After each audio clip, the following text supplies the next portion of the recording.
என்னோடய ப்ரிலிமினரி கமெண்ட்ஸை சொல்லிடுறேன், டீட்டெயிலாக அனலைஸ் பண்ணலாம். Impressive. Vijay has improved. First வந்து இந்த சினிமா தன்மை போய்விட்டது என்று நான் புரிந்து கொள்கிறேன், வரவேற்கிறேன். ஒவ்வொருத்தருக்கும் ஒரு ஸ்டைல் என்று வைத்துக்கொண்டாலும் அரசியல் பிரச்சாரத்துக்கு வரும்போது இந்த சினிமாவில் வில்லனை பார்த்து பேசுகிற பஞ்ச் டயலாக்குகள் உங்கள் ரசிகர்களுக்கு ஓப்பானதாக இருக்கலாம்.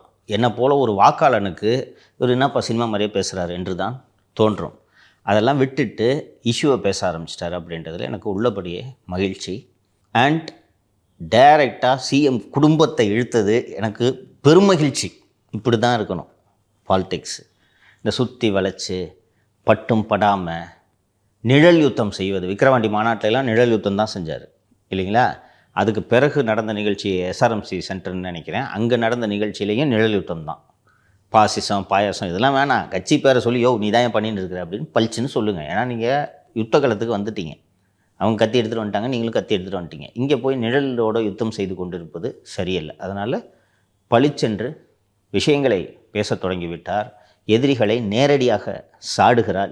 இதைத்தான் நான் விஜய் அவர்களிடம் எதிர்பார்க்கிறேன்.